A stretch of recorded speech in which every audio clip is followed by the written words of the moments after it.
Bienvenido a la llave de los misterios. Entra, acompáñanos.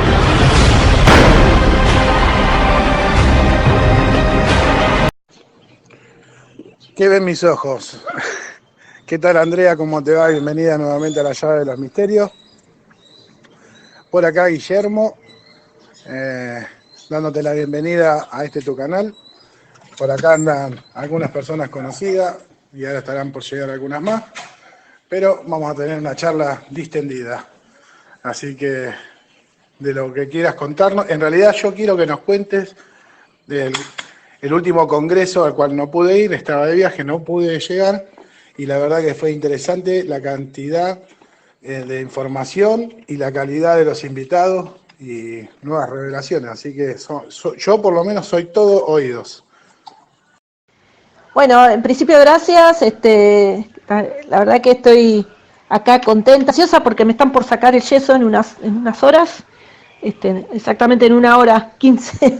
Y bueno, nada, estaba muy ansiosa ya para volver a recuperar mi mano con mi muñeca, pero bueno, muy contenta, te imaginarás que para nosotros fue un gran desafío y una gran responsabilidad, un, un, un desarrollo que se complicó por la situación económica del país, pero la verdad que salió todo más allá de lo pensado, nos sobrepasó todo, la gente nos conmocionó, que viniera tanta gente a pesar de todo, que se haya disfrutado. Bueno, te habrán contado que la verdad que fue un ámbito tan especial que se generó en este congreso que nos impactó a todos y dejó claramente una marca en todos por la calidad, como vos bien decías, de los expositores, pero también de la gente que vino de todas partes del país, incluso del exterior. Tuvimos muchas visitas del exterior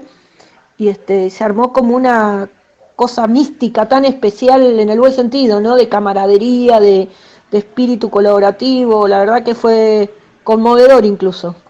Sí, me estuvieron contando y me lo perdí por estar de viaje. Pero bueno, fue causa de fuerza mayor. Excedió a mi querer ir y al estar presente. Temas técnicos. ¿Qué te iba a decir? Bueno, ahí la dueña del canal Cielo dice: bienvenida, Andrea, un placer tenerte a la escucha. Está bastante complicada con el tema laboral ahora en estos momentos y no puede estar presente. Pero pidieron que... Y Axel también está justamente ahora está complicado en el tema de laburo, así que no podía estar presente, están a la escucha y agradecido de que hayas venido. Sí, hay que hacer hincapié exactamente en eso, ¿no? Debido a las condiciones económicas del país se hace complicado y que haya venido tanta gente demuestra el gran interés que hay sobre el fenómeno y el de compartir con toda la gente que se dedica a hacer investigaciones y gente que viene con sus relatos, ¿no? A contar sus relatos de sus experiencias vividas en el mundo ufológico, ¿no? Eso es importantísimo. Ahora cada vez me está dando más bronca. Bueno, voy a aprovechar en este instante para saludar a Andrea porque luego viene un cliente, estoy esperando un cliente aquí por labores de mi trabajo. Andrea, ¿qué tal? ¿Cómo estás? Te saluda aquí Beto. Un gusto nuevamente poder escucharte. Y bueno, que genial que los congresos que realizan allá siempre son un éxito, resultan muy bien, acaparan tanta atención de la gente, lo cual habla también de que el fenómeno y que estos temas están en el tapete, por más que a algunos o a algunos les parezcan que pasan de moda. Bueno, yo soy de los que siento que no pasa el tiempo y estos misterios siguen siendo tan apasionantes, así que saludarte y bueno, genial aquí poder compartir un rato contigo. Gracias, Betito.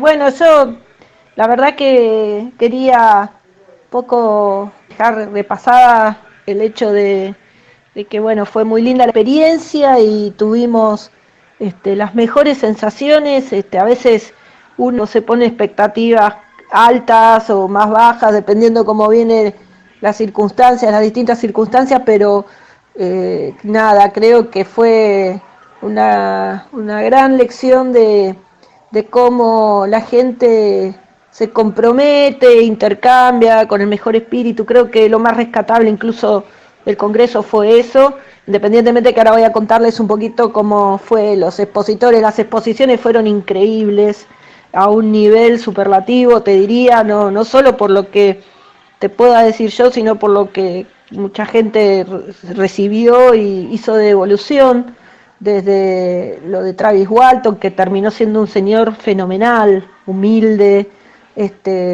muy impresionado, vino con el hijo, también eso le dio como un cariz muy especial, la gente se enamoró de la familia Walton, Jevaer también, que él tiene siempre una disposición increíble, de Brasil. Jevaer es Ademar Jevaer, el director de la revista UFO de Brasil y miembro creador de la Comisión Brasilera de Ufólogos y gestor de una de las desclasificaciones oficiales más importantes en el mundo.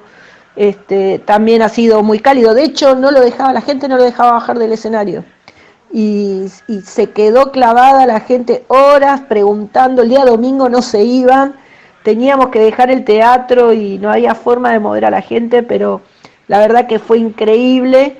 Y después el hecho también de que todos podían tener contacto directo con cada uno de los expositores, se dieron todo el tiempo, estuvieron todos compartiendo desde las comidas, los pasillos, las conferencias, y bueno, y ni hablar lo que fue la participación de Juan Oscar Pérez, el protagonista, testigo de aquel caso en Venado Tuerto, cuando tenía 12 años, un personaje enriquecedor, divino, vino con su papá también, y obviamente acompañados por el doctor Berlanda, que hicieron la presentación. Fue conmovedora también la presentación el viernes de la película, así que nada, solo puras emociones se han vivido a la par de la recepción de mucha información bastante profunda, ¿no?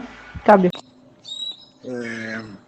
Bueno, yo varias cosas ya sé, así que me gustaría que si algún compañero que acá en la sala quiere hacerle alguna pregunta a Andrés y todo eso, esté en libertad de hacerla.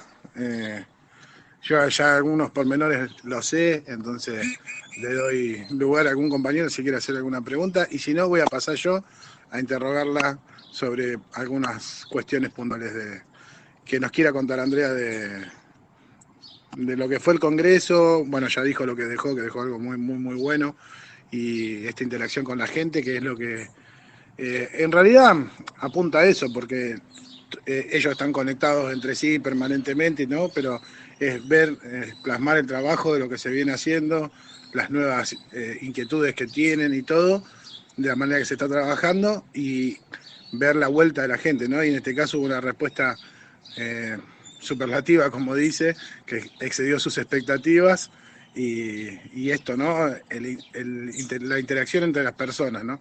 Los relatos son muy buenos, pero de última es eso, ¿no? Lo que le llega a las personas, y ese ida y vuelta porque uno hace un trabajo, le pone empeño, horas, sacrificios y todo, y ver que a la gente lo recibe de muy buena manera y interactúa con las personas, eso es lo más rescatable todavía en estas cuestiones de los congresos y todo eso, ¿no? La finalidad, ¿no?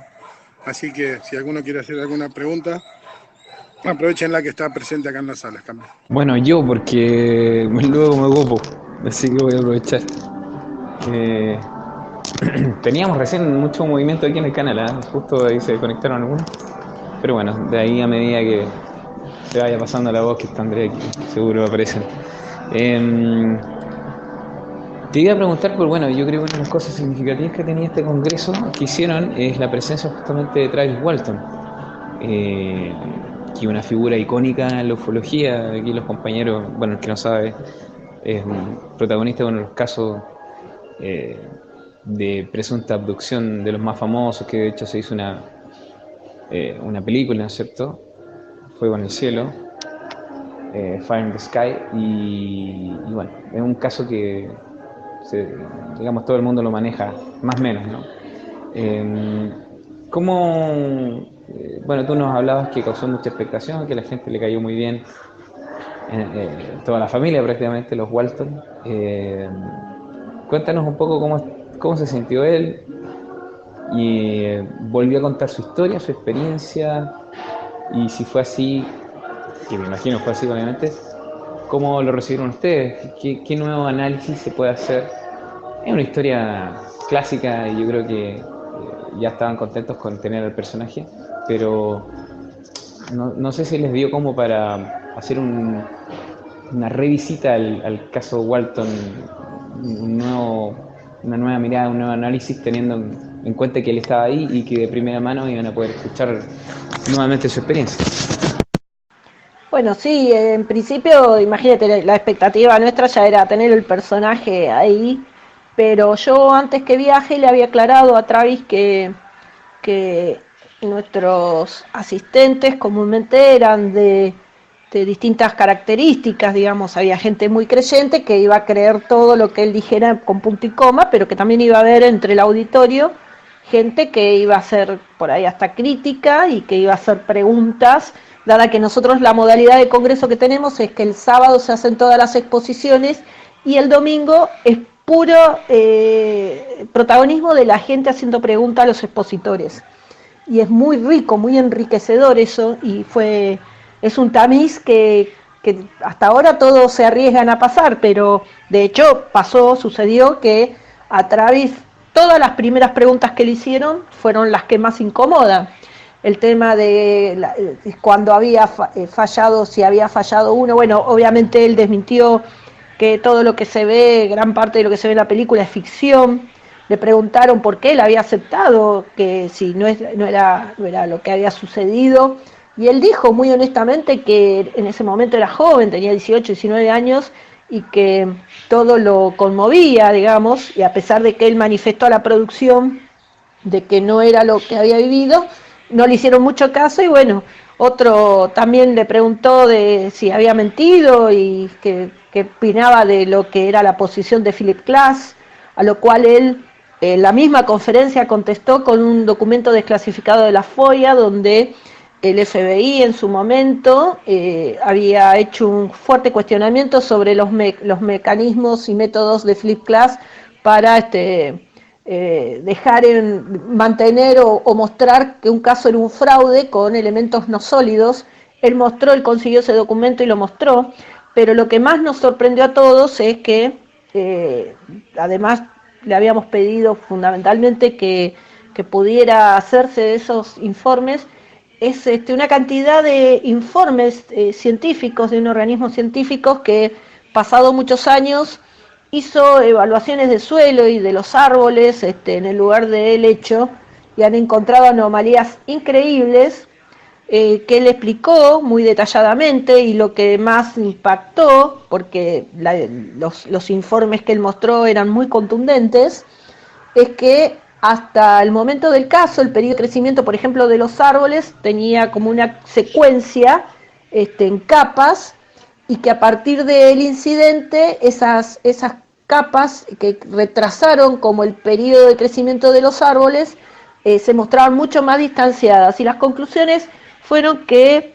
era el mismo fenómeno que se daba en los lugares donde habían habido prácticas nucleares o con energías nucleares, y Chernobyl, etcétera, y él mostraba las comparaciones porque el equipo científico hizo ese planteo comparativo. Fue la verdad que muy contundente esa parte, y lo que más nos conmovió como conclusión de él, como testigo, como protagonista del hecho, es que al final él, al poco tiempo de haber vivido el hecho, concluyó de que en realidad no eran agresivos estos seres, que ese disparo del rayo que sí sucedió, que le impacta a él, le había causado un daño tremendo, y que los seres siempre quisieron, lo que él concluye es que siempre quisieron ayudarlo para curarlo, que él en su momento, digamos, se defendió de lo que creía una agresión, y él lo compara porque uno de sus compañeros que iba en la camioneta, fue uno de los que estaba cerca, o sea, del lado de donde impactó el rayo, digamos, tuvo con el tiempo cáncer en uno de los brazos, cáncer de piel. y él entendió que los seres siempre quisieron ayudarlos y obviamente después hizo un detalle muy pormenorizado de todo lo que vivió dentro del objeto, cómo volvió. Por ejemplo, el primero con el cual él se comunica cuando está en la estación de servicio no es con el hermano, sino con el sheriff del lugar. El hermano es el segundo que llega y es el que lo lleva directamente al hospital. Bueno, una serie de hechos que él fue aclarando. Nos trajo información y material fotográfico original del caso, que yo también le había pedido porque como venía siguiendo muchas de sus conferencias que dio en distintos lugares y siempre veía que era medio como la misma conferencia, le pedí que si podía incorporar unos elementos novedosos o diferentes y cumplió. Y bueno, y en definitiva fue muy cálido, muy acogedor con toda la gente. Yo les aseguro, Beto, a los que escuchan, que ese hombre se ha sacado más de 1.000.000 de fotos en los 3 días que estuvo acá con nosotros. En ningún momento ni siquiera mufó ni puso alguna cara de desagrado. Al contrario, fue muy cálido y todo el tiempo se prestó sonriente, simpático con todo el mundo. Y bueno, y después las curiosidades más interesantes es que el hijo que habla español, que estudió español y es profesor de español en la universidad y por eso vino acompañándolo para tener la experiencia de habla en español, bueno, interactuó mucho con toda la gente, un joven, Clifton, el primer hijo, que además de alguna manera tuvo una incidencia indirecta con el caso. Nada, le hicieron probar los chicos de nuestro equipo, la gente de todo, desde escuchar música, tomar mate. En el teatro era muy gracioso como le cebaban mate, primero le dieron mate amargo, puso una cara de asco tremenda y después tomó mate dulce y ya se llevó un termo con un mate y la yerba. Después le hicieron tomar fernet con coca, una bebida típica de acá de Córdoba. Así que han sido muy deliciosos todos los días y las jornadas con la interacción con los Walton. Cambio. Ah, estupendo, Andrea. Me alegro mucho que lo hubiesen gozado. Me hubiese encantado estar ahí. Pero bueno, en alguna ocasión coordinaré para estar ahí en alguna de esas conferencias que ustedes invitan a algún gran personaje de la ufología mundial, como siempre se están anotando.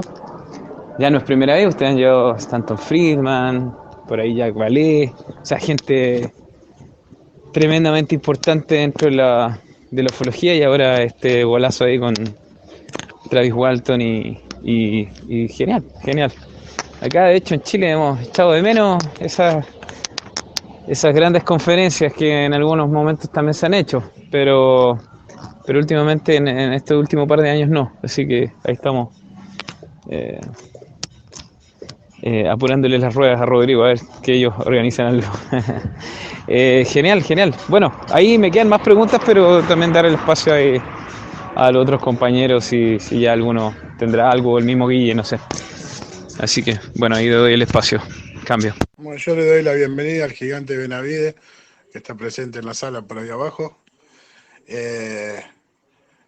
¿Y quién fue el maldito que le dio mate amargo? ¿Cómo le van a hacer esa maldad? No, mate dulce de movida. Bueno, lo argentinizamos un poco otra vez, Walton. Fernet con coca, mate amargo, mate dulce. Calculo que algún alfajor también habrán compartido, así que ahí lo trajimos. No, yo le quiero dar lugar a algún compañero si quieren hacer preguntas, se sientan en libertad de hacerlas.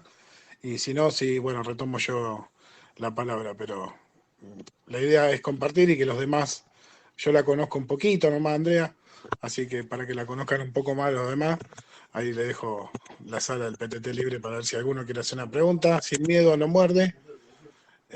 Hasta ahora es peligrosa porque lleva un yeso, pero en un par de horitas ya no lo va a tener más, así que no pasa nada, no muerde. Cambio. Hola Andrea, saludos de acá de Tucumán, Argentina, Rubén. Era para preguntarte si algún estigma tiene el señor Travis Walton, le quedaron secuelas físicas. Cambio.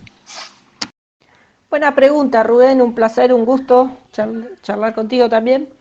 Es una de las preguntas que le hicieron y él lo que contestó es que en un comienzo tenía las secuelas de las acciones que sufrió tenía muchos mareos también y quedó con mucho tiempo con mareos.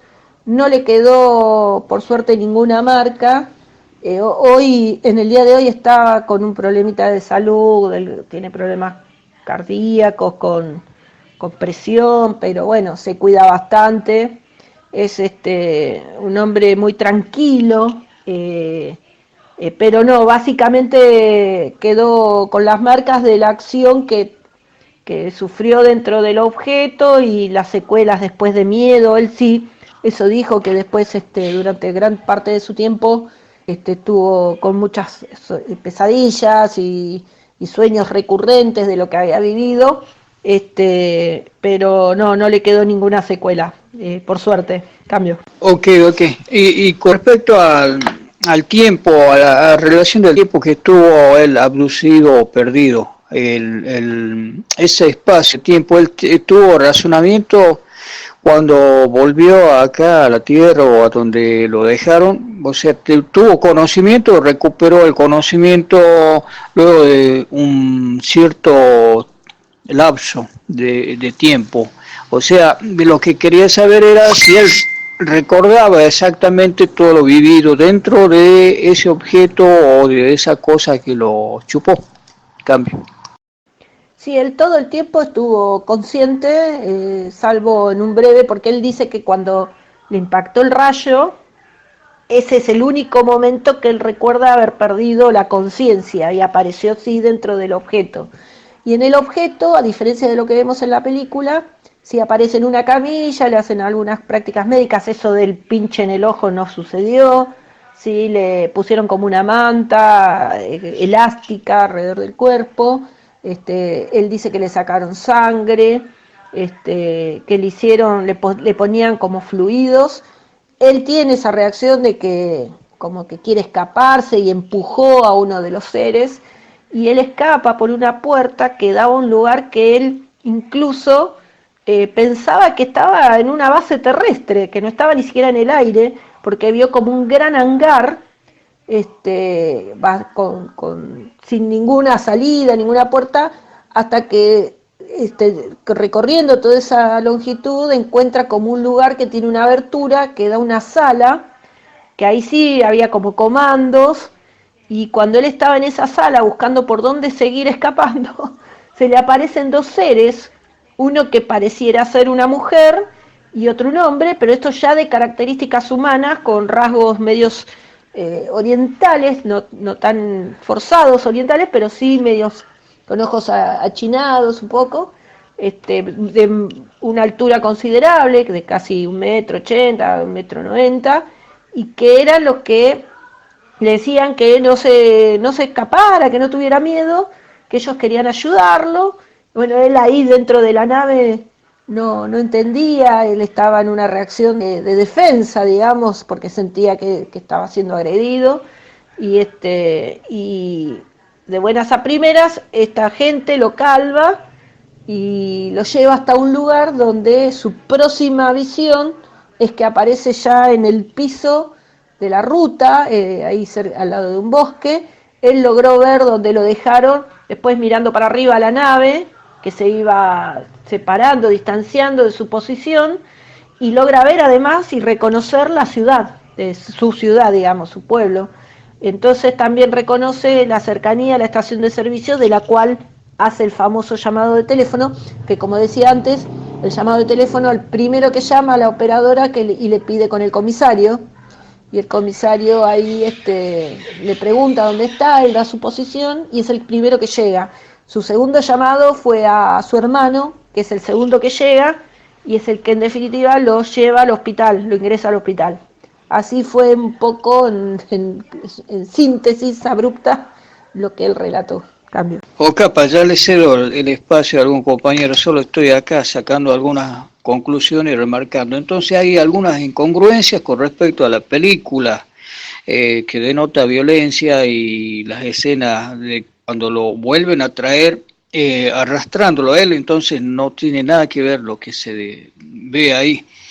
Eso es una. Otro detalle es que hay diferentes castas, o sea, tamaños de estos seres, algunos con funciones específicas como si fuera una colmena o algo así, o sea, una organización de colmena, tareas específicas para alguna altura, otra altura y también funciones inteligentes. Otro detalle que no se ve ya en la película porque ya termina, lo que te quisiera preguntar, y creo que es medio complicado, pero te lo voy a hacer la pregunta. ¿Cómo cómo se procede después de recuperarlo a este señor? El sheriff se comunica con algún organismo como el FBI, NSA o alguna parte investigativa del Estado. ¿Hay algún dato informativo de eso, análisis? ¿Hubo otro chequeo del parte médico de él? ¿O alguna información extra que se le hizo? Cambio. Nuevamente, buena pregunta, Rubén. Sí, bueno, él, el primer ingreso que tiene es al hospital de ahí de zonal de su pueblo. Ahí, ya recordemos que porque fue al quinto día, eso sí coincide con la película, que al quinto día es cuando él aparece, y sus compañeros ya habían pasado por los polígrafos. Él ni bien se recupera del hospital que le dan el alta, hace también la prueba del polígrafo, que sale airoso, y después de unos meses él se hace un estudio en un hospital creo que de Nevada, donde le vuelven a hacer todos los chequeos. Ahí él tuvo una baja, creo que en los glóbulos blancos o rojos, no me acuerdo, que lo obligaron a seguir un tratamiento de bastante tiempo. Incluso después, con el tiempo pasado ya unos meses, volvió a hacerse un tratamiento también porque le aparecían recurrentemente estas bajas de glóbulos. Y después, con el tiempo, cuando sale todo el ataque de Philip Glass, él se pone a disposición de quien quisiera estudiarlo. Bueno, de distintos lugares le han hecho estudios médicos, le han revisado su historia numerosa cantidad de veces. En su momento él tuvo relación con la gente del NIDS, del National Institute of Discovery Science, sobre su caso, así muy sin profundizar, pero sí él tuvo encuentros con en ese momento los principales investigadores, y bueno, y después él siguió su vida. Es un padre, tiene sus hijos, él disfruta mucho sus nietos.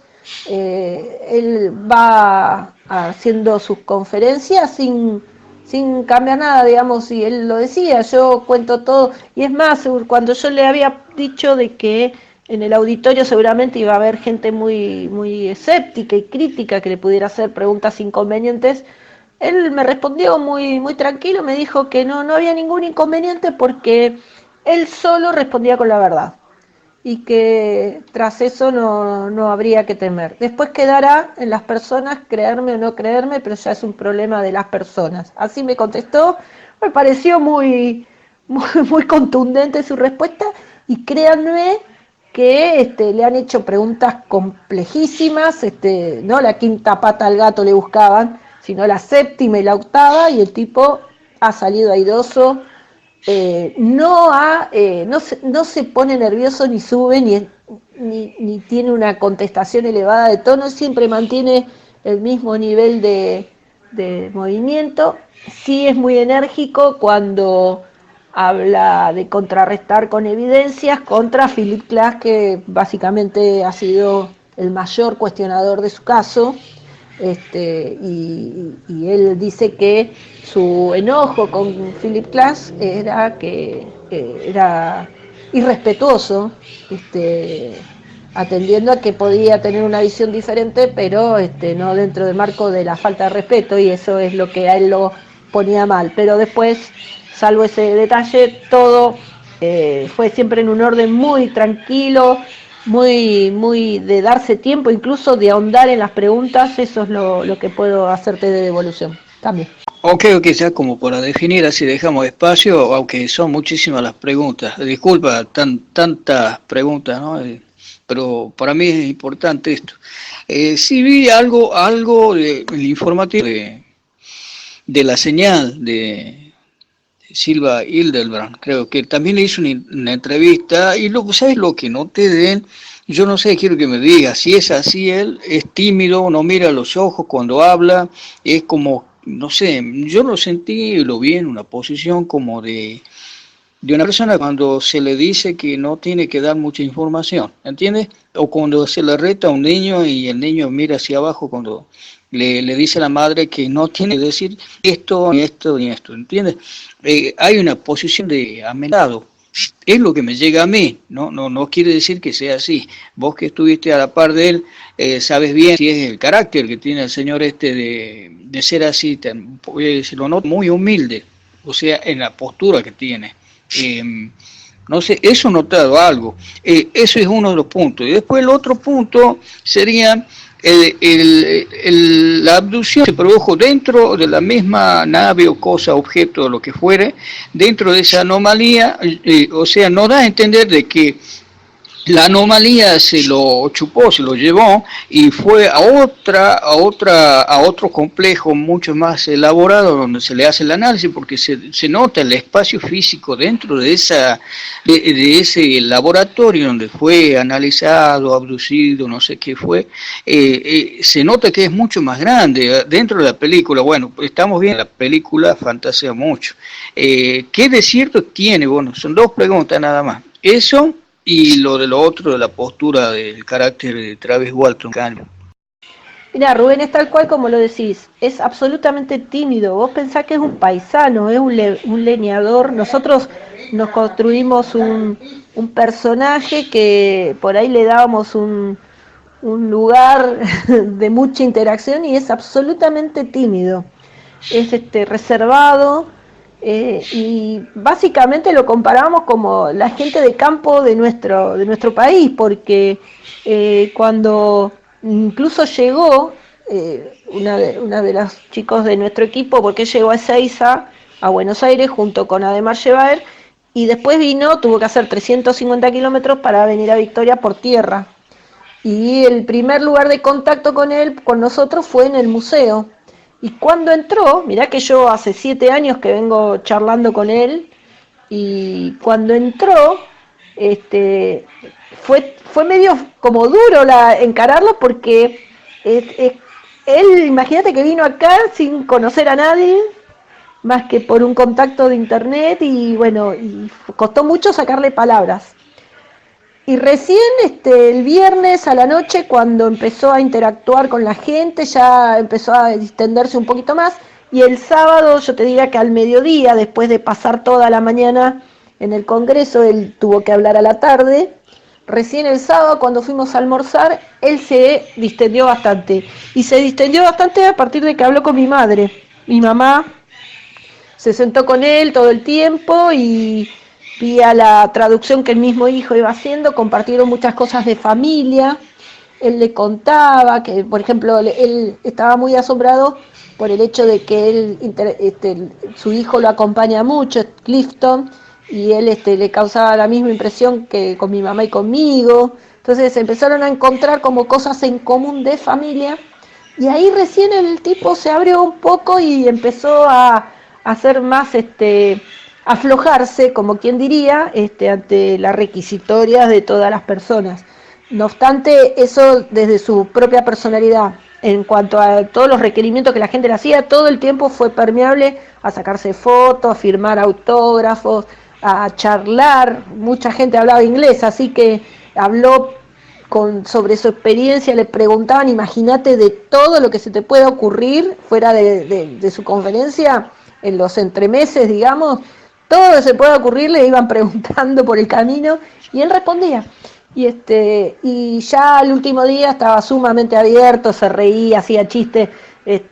Incluso después con mi mamá fueron a hacer una travesía por el río en una embarcación con el hijo, y fue muy ameno, muy cálido. Ya se sentía como más acogido, pero viste que son muy pocos días, cuando ya te acostumbras te tenés que ir. Pero eso es lo que pasó. Y él decía, yo soy un hombre del interior, yo llego a mi casa, allá a mi pueblo, y me veo con la gente de mi pueblo, decía. Y nosotros tuvimos una alerta que él también quiso participar porque no estaba obligado. El sábado a la noche habíamos armado una jornada de observación desde el Cerro de la Matanza, que todos nos pedían y bueno, por suerte nos acompañó el clima. Y el primero que quiso ir era él. Y imagínate la escena, Rubén, que estábamos con mi mamá. Hola, hola. Ah, no, no soy yo. Se te cayó, Andrea Campi. Ah, perdón. Imagínate en el Cerro de la Matanza a las 1:30 de la mañana, en shock, porque decía, wow, esto es una ilusión óptica. Estoy en el Cerro de la Matanza con Travis Walton haciendo observaciones de luces, de las luces de Victoria. Y cuando yo le digo eso, le traslado a él esa inquietud, él me dice lo mismo. No me dice, Andrea, el flash, como vos dices, es mío. Yo estoy acá en Argentina, en el cerro de tu pueblo, viendo las luces de Victoria. Y por ahí en el principio no caí tan en cuenta de lo que me estaba diciendo, hasta que cuando volví a casa y empezamos a hablar con mamá, digo, mira, me contestó esto. Y para él era tan extraordinario como para nosotros, por lo cual también te marca cómo él estaba tomando la experiencia de haber venido a la Argentina, que además él nos comentó que no tiene mucha experiencia de salir de su país, salvo un viaje a Alemania, que fue un congreso, y un viaje a Brasil, que fue un congreso de Llevaer. No tiene mucha experiencia de salir de su país y mucho menos al confín del mundo, como le dicen, ¿no? Así que eso fue la parte de su personalidad que vos bien notás. Y después, con respecto al espacio, y sí, él, te digo, en la conferencia dijo que al principio él estaba convencido que estaba en unos hangares, que además pensaba no en extraterrestres, sino que era de los militares, porque veía a esta gente alta que él veía, los veía como con uniformes, hasta que los vio de cerca y bueno, pasó todo lo que ya les conté. Y después cuando lo dejó el ovni en el suelo de la ruta, y él mira para arriba y ve cuando se va, ve el mismo objeto que le impactó, de donde salió el rayo que le impactó. Cambio. Impresionante relato. Y esos pormenores son los que hacen mucho más jugosas las historias, ¿no? Esas cosas de camarada ahí, de estar compartiendo con uno. Después mandame la ubicación de donde queda el Cerro Matanza para ir a ver si puedo ir a ver algo yo ahí. Bueno, hay varios amigos que quieren hacer preguntas, les vamos a dar paso. Saludan también desde Veracruz, de México, ahí el amigo Fantasma. Carlos Javier quería hacer una consulta y Leo Presagio también. Así que ahí le damos paso a ellos a que hagan las preguntas. Cambio. Gracias, Guillermo. Buenas tardes y quiero darle las gracias a Andrea Pérez Simondini por prestarnos de su tiempo para estar aquí en el canal. Un caso muy interesante de Travis Walton. Andrea, hay mucho para dónde ir en el caso de Travis Walton. Quizás hay muchas especulaciones sobre ese caso, pero quiero ser lo más preciso posible, ya dejando un poquito como un espacio de la historia que conocemos. ¿Qué opinión merece cuando se sienta Andrea Pérez Simondini ante un estrado y le preguntan, ¿y usted, en base a todo lo que ha escuchado y lo que ha leído de él, qué opinión merece en el caso de Travis Walton? ¿Hacia dónde apuntamos? Segunda pregunta y última. ¿Ha habido algún tipo de intento de intimidación, censura por parte de algún ente o alguna persona hacia el señor Travis Walton? Le agradecería su respuesta. Desde Puerto Rico, saludos, Carlos Javier, compañero por acá de Jorge Martín y Héctor Jusino, que conoció recientemente.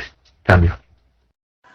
Bueno, un placer estar en contacto, bueno, mi gran amigo Jorge Martín, que espero traerlo pronto acá a uno de los congresos para que nos enriquezca con sus investigaciones.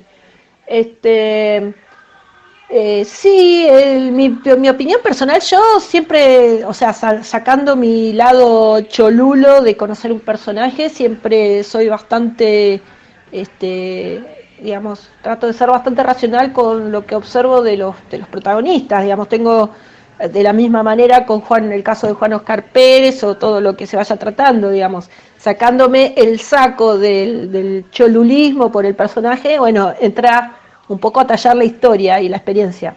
Yo era una de las que más estaba esperando la presentación, más apostando a las evidencias físicas que él pudiera traer, y en términos personales a mí me sorprendió muchísimo el material de análisis que él presentó con respecto a los análisis de suelo y a los análisis de la vegetación, en este caso también los árboles que mencionaba antes.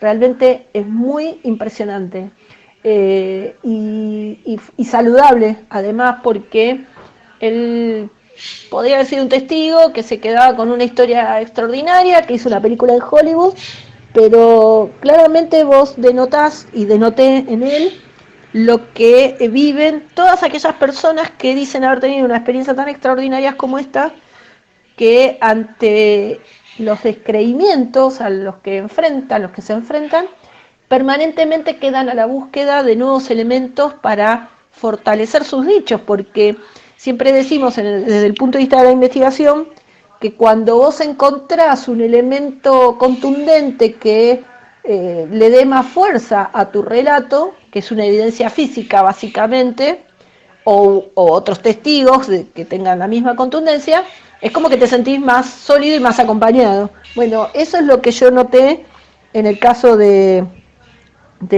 Travis Walton.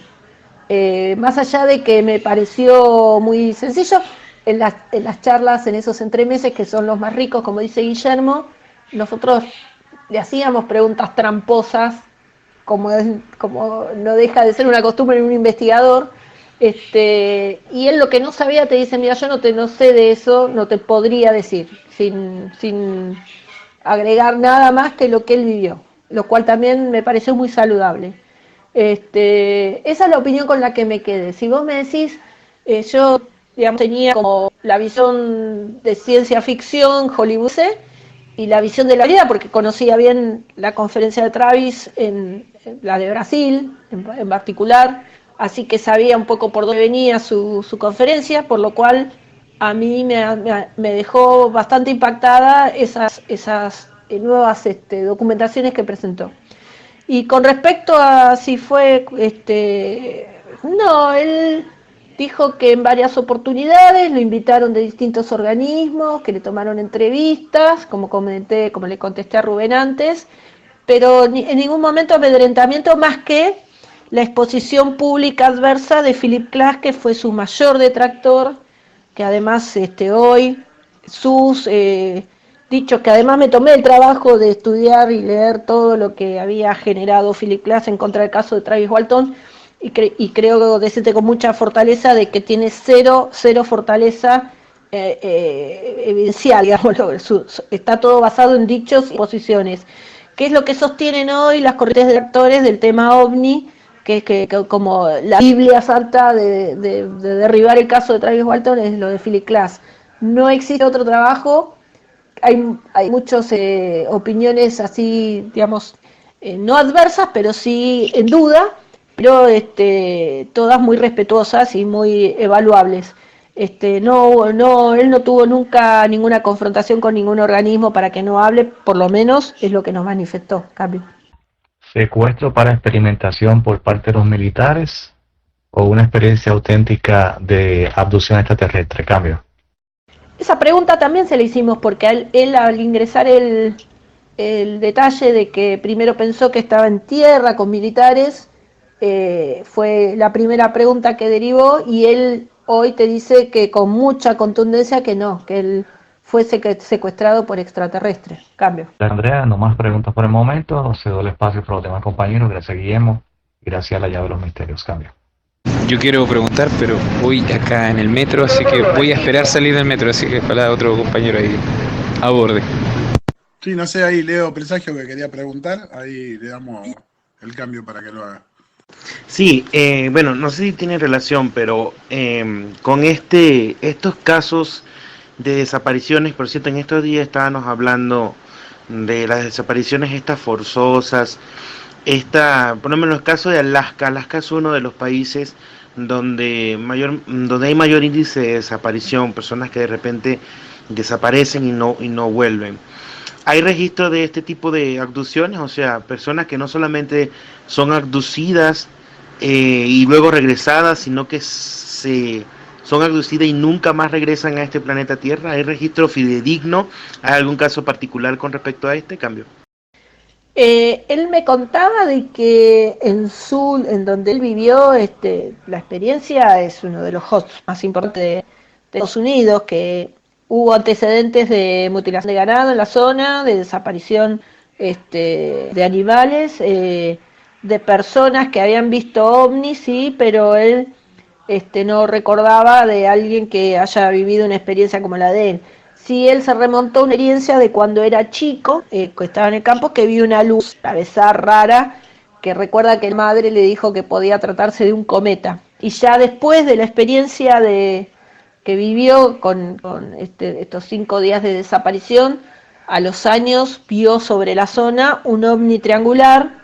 Nosotros incluso en el museo tenemos una foto de un ovni triangular que fotografió acá sobre el río, y él lo vio, impresionó mucho, dijo, esto es lo que yo vi, y de hecho nos enteramos del ovni triangular por la foto esa que él vio.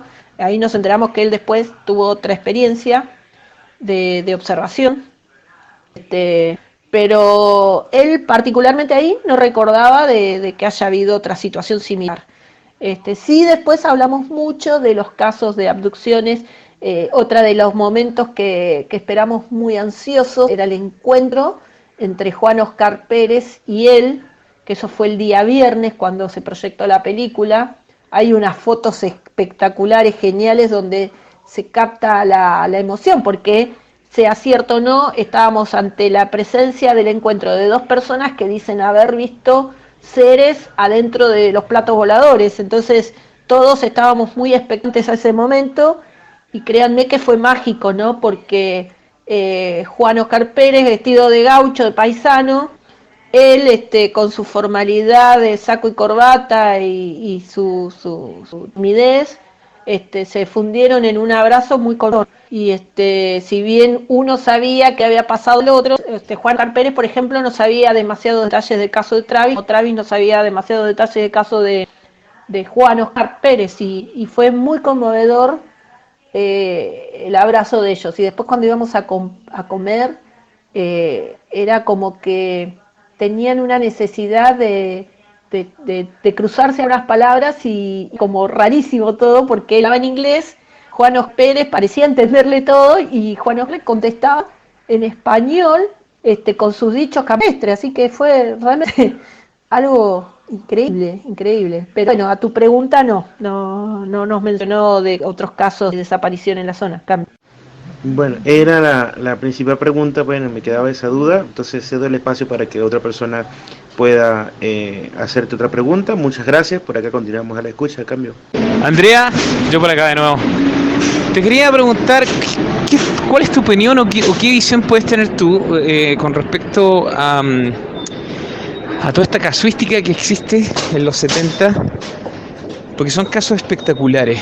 Yo no sé si hemos vuelto a tener casos de la magnitud de los que por ahí se registran en los años 70, muy bullados, de mucho peso también, y justamente que tienen que ver con esto del encuentro, ¿no es cierto?, donde se pueden visualizar seres, incluso hay desaparición y lo que podemos llamar dentro de la jerga ufológica, ¿no es cierto?, la abducción. Porque me estaba acordando, en algún momento el mismo Rodrigo Fonsalía, me contaba de que en el Congreso en Brasil, donde justamente tú mencionaste que estuvo Travis Walton, el Rodrigo le comentaba a Travis el caso del Cabo Valdés. Fue ahí una cosa muy curiosa, porque Cabo Valdés, su historia, ¿no es cierto?, es que desaparece de la vista de los otros soldados alrededor de 15 minutos. Cuando vuelve, ¿no es cierto?, está con la barba y con el reloj alterado en 5 días. Y Travis Walton desaparece alrededor de 5 días físicos para nosotros, pero a él se le hizo como minutos, no recuerdo tanto, sí, 15 minutos o algo así. Entonces ahí está esa comparación extraña, parecida pero inversa. Y bueno, en general, bueno, esto le habría sorprendido mucho a Travis Walton, que no conocía esa historia. Pero en general, en la década de los 70 pareciera que tiene un condimento muy espectacular, con muchos casos de este tipo. ¿Qué pasa después? Bueno, creo que hemos seguido teniendo algunos casos muy buenos, pero parecía que en los 70 había mucho flujo de esta cosa, lo cual hace pensar a algunos, ¿no es cierto?, en la hipótesis de mucha experimentación militar, que bueno, creo que no se puede descartar, pero también la espectacularidad y los relatos de algunas personas quizás no sea, o sea, no nos podemos quedar solamente con esa hipótesis, sino que realmente es un fenómeno de alta extrañeza. ¿Cómo ves tú esto? ¿Por qué tenemos tanto relato o tanto caso en los 70? Cambio. Y es la pregunta del millón, ¿no? Mira, te puedo tirar hipótesis, digamos. Mira, incluso el caso de Travis fue el 5 de noviembre de 1975. El caso de Juan Oscar Pérez fue en septiembre del 78, si mal no recuerdo. Nosotros acá teníamos el caso del dique La Florida, que fue en el 79, donde bajó un ser con las mismas características que vio Juan Oscar Pérez, muy parecidas, que levantó la mano, dijo como señal de paz, se dio vuelta y se subió al ovni y se fue. Digamos, hay muchos reportes, el caso Valdés, que fue en esa década. En principio sí, vos imaginate de que hay una tendencia a pensar de que eran experimentaciones, porque hoy no tenemos testigos que relaten episodios similares. Aquí en Argentina tenemos muy pocos hechos aislados, en otras fuera de ese marco temporal, pero ya que asumen las criaturas pequeñas. Acá estamos hablando, en el caso de Travis Walton, de pequeñas criaturas, macrocéfalos, los grises, y la aparición también de seres como humanos, altos y corpulentos, de ambos sexos. Yo creo que puede haber algunas variables. En esto tengo convencimiento lo que te voy a decir. Hoy está tan invadido el tema de las imágenes que coincidimos que este tipo de casos de los que hablamos son los que marcamos entre el 3 y 5% que atraviesan varios filtros que quedan con la posibilidad de ahondar en los estudios hasta que aparezcan nuevos elementos. Hoy esos casos, ese tipo de casos, a mi humilde entender, quedan tapados por la cantidad de denuncias, de fotos, fantasmas y cantidad de los medios de comunicación. Todo el tiempo están subiendo, a veces en forma fraudulenta y otras veces sin testear fuentes y sin ahondar en el concepto de que hoy una foto que presente un puntito que termina siendo un ave, un reflejo, un astillado del vidrio, ediciones digitales. Por ahí de cada 100.000 fotos aparece una que merece ser profundizada. ¿Y qué pasa? Después son tan devastadas esas imágenes que los casos que reúnen estas características hoy quedan tapados en el anonimato. Y eso lo ves cuando haces investigaciones de campo, cuando te acercás a casos que tengan algún nivel de conocimiento o por otro tipo de investigación y llegas a la zona, te encontrás con cantidad de esos casos aún en la actualidad. De hecho, por ejemplo, ahora hace unos días nos entró un caso de una mutilación que estamos preparando para ir a investigar, y dentro de eso se pone en contexto la aparición del descenso de un objeto con la aparición de dos seres. Entonces, cuando empezás a ahondar en estas cuestiones, ahí empezás a destacar dos cosas. Una, que antes no había tantas fotos que circulaban y había más investigación de campo, entonces los casos tenían una relevancia y un realce mucho más importante. Los investigadores de antes se acercaban a los lugares, recorrían las distancias, comprobaban, chequeaban que estos casos y los ponían a la luz y le daban todo el marco, el sustento que con las herramientas buenas, malas, muchas, pocas, le generaban al caso y las ponían en valor. Hoy los investigadores no llegan a los casos, todo lo que es la demanda digital de Internet, de redes, invaden, haciendo de que muchas cosas queden obsoletas, y hoy los investigadores básicamente se convirtieron en productores de noticias, y son muy pocos los equipos y gente que se dedica a investigación y que puede llegar a ahondar en esos casos y ponerlos en valor. Eso creo que, a mi humilde entender, es uno de los perjuicios con los cuales nos encontramos hoy, sin descartar lo que vos bien mencionás, que pudieran ser, que por lo menos en nuestro continente, muchos casos aquí en Argentina que se ponían en consolidación con la aparición de seres, iban de la mano con los gobiernos de facto en nuestra región, y ese es un tema que nosotros nunca desestimamos porque tienen una alta relevancia en la definición a veces de los casos, ¿no? Pero a mi humilde entender tiene mucho que ver con esto que te digo. Nada, excelente, Andrea. Excelente. De hecho, bueno, va en relación a como yo también lo veo. Quería ver, saber si concordamos y efectivamente, de hecho lo he opinado en alguna ocasión acá, que me parece que las incidencias ufológicas, digamos, la casuística sigue, seguramente que siguen ocurriendo muchos hechos extraordinarios en diferentes rincones del planeta. Simplemente que ahora hay una globalización tan brutal que de repente las luces se las lleva toda la vorágine del internet, las imágenes, lo mismo que tú decías. Nos estamos quedando en la discusión quizás de la foto, del video, del fraude, etcétera, y de repente van quedando atrás esos acontecimientos que ocurren en lugares tan disímiles y que pueden tener una riqueza, porque bueno, hay relatos, hay experiencia, y la extrañeza del fenómeno sigue palpitando. Entonces eso justamente también creo yo que está ocurriéndole un poco al fenómeno. Y bueno, tú lo dijiste también que el investigador también está tomando un poco más de asiento a hacer buenas crónicas, y realmente ha disminuido esa investigación de terreno que esos libros que leíamos antes, justamente muchos de ellos de esa época de los 80, qué sé yo, venía con mucho trabajo de campo. Entonces, también creo que concuerdo contigo, creo que una buena explicación de cómo va evolucionando en estas últimas décadas el fenómeno. Ahí dejo el espacio para los demás compañeros. Campo.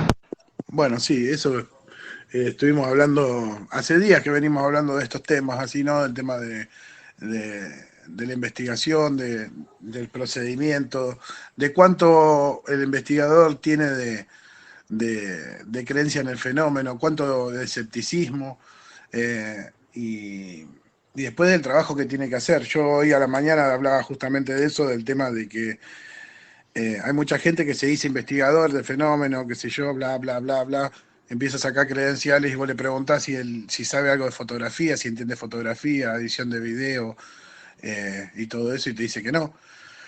Y a mí me parece que es una herramienta fundamental. Si vos no sos un especialista en eso, tenés que tener, creo yo, para ser coherente con el tema de la investigación, más cuando se tratan de fotografías y videos, tenés que tener un conocimiento básico, por lo menos como para darle la primera revisión al material que te está llegando, y después, si no sos un experto y conocés gente que se dedica a eso, o que tiene conocimientos más profundos sobre tal o cual materia, ya sea el tipo de material o los análisis que haya que hacer en el lugar, si es un lugar donde hubo un avistamiento de un descenso, un animal mutilado y todo eso, nutrirte de gente que te puede asesorar, pero gente idónea, ¿no?, en el tema. Pero hoy lo hablábamos, Beto también hacía el mismo alcance, y algunos compañeros también, el tema de que en esto de la investigación del fenómeno te tenés que nutrir de muchísimas cosas. Y, por ejemplo, por lo menos para tener una idea general, para saber con qué es lo que te estás topando y qué es lo que vas a analizar. Si realmente es viable seguir una investigación sobre eso, que es lo que estaba explicando Andrea recién, o ya poder descartarlo por saber exactamente qué es lo que estás viendo con el tema de insectos, pájaros y demás cuestiones. Y me parece que es una herramienta importante eso, el tema de aprender a analizar y a ver qué es lo que uno está viendo en una fotografía o en un video, si hay manipulación o no hay manipulación. Y Y después, bueno, las distintas corrientes, por ejemplo, en el caso de Andrea, que se especializó en el tema de la mutilación de ganado y demás cuestiones, ¿no? Así que me parece interesante eso, ¿no? El formarse como persona para encarar el fenómeno, la investigación del fenómeno de un punto de vista más serio. Cambio. Mira, es interesante todo esto porque fíjate que el lema del Congreso fue contacto, y como bajada de línea, una de las frases que decíamos es que sin testigo no hay evidencia. Entonces eso también es para razonar porque en la línea que venías comentando, el punto fundamental es que siempre el centro de atención va a ser el testigo y por eso es tan importante después rodearlo de las evidencias, en lo cual entra la fotografía o el video como elementos físicos de hecho, ¿no? Y eso no hay que perderlo de vista. Y yo creo que lo que se ha perdido de vista es justamente esto. De hecho, tenemos muchos investigadores de carácter oficial que se centran en la evidencia fotográfica o de video, desestimando una entrevista al testigo. Digamos, eso es una de mis fortalezas. Yo en mi profesión me dedico a hacer estudios de mercado, encuestas, desarrollo de cuestionarios, y básicamente lo que siempre necesitamos acceder es a lo que procesa una persona ante un hecho, y todo lo demás se convierte en secundario, aleatorio, y en tal caso será respaldo o no de lo que digan, de sus dichos. Entonces este es el punto a recuperar para volver a poner en valor el eje del estudio del fenómeno, como en cualquier otro estudio. No existe un peritaje si no hay un testigo que le dé la fortaleza al caso. Entonces ahí es un poco el compromiso que nos demanda el futuro, a mi humilde entender también, ¿no? Cambio. Así es. Bueno, Andrea entró unos minutos, tiene médico, a ver si de una vez por todas se puede librar de su yeso y empezar su recuperación. Yo le quiero agradecer a Andrea muchísimo por haber aceptado la invitación. Te dejo un saludo de parte de Cielo, la dueña del canal, que está trayendo un bebé al mundo en estos momentos por su trabajo. Así que estaba trayendo una nueva vida mientras nosotros estábamos hablando de vida extraterrestre. Y por eso no podía estar presente, me pidió que te agradeciera la presencia acá en el canal y que disculpes que no había podido estar presente.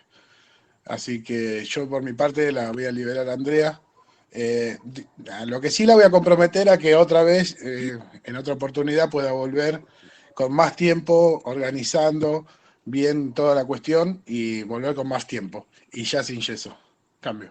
Perdón, yo le quería hacer 20 preguntas más a Andrea, pero bueno, si ya se va, nada. Bueno, buenas tardes para todos, así un abrazo, no era bromas. Andrea, abrazo y bueno, nada, quería volver a decirte que bueno, felicitaciones por el gran evento este que se hizo en Victoria hace unas semanas atrás. Y bueno, así dándole para adelante y estoy seguro que el año que viene este teatro no va a alcanzar, André. Vas a tener que conseguir un lugar más grande. Cambio. Y estamos al horno porque creo que es lo más grande que hay, así que esperemos que se acondicione el segundo palco, ¿viste? El primer palco y hay un segundo palco para arriba que lo habiliten. Bueno, gracias Chiqui, gracias siempre por acompañarnos y ser parte un poco del espíritu motor de todo esto. Y bueno, contenta por haber participado, le mando a Cielo un gran saludo, felicidades por su hijo, por su bebé. Ya vamos a hablar, así que se recupere para seguir adelante.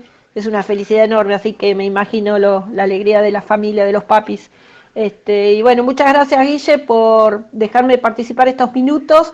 Prometo estar en otra oportunidad ya con más tiempo, pero me voy a sacar el yeso que no lo aguanto más, así que tengo hora con el médico a las 5, así que ya estoy partiendo. Un abrazo a todos, gracias a los participantes y nos vemos prontitos. Chao, chao. Cambio. Gracias, Andrea. Felicitaciones por las nuevas incorporaciones. Cambio. Muchas gracias. Bienvenido al equipo Guillermo de Visión Omni. Bueno, ahí Chiqui se está enterando por este momento, que te acabo de decir, Chiqui, que Guille se incorporó al equipo, Así que, bueno, bienvenido. Gracias, Andrea, no te retenemos más. Te mando un saludo, bueno, que salga todo bien, ¿eh? Y después, a no tener miedo a golpearte la mano. Dale, te libero. Vaya al médico, señora. Un gusto y muchísimas gracias.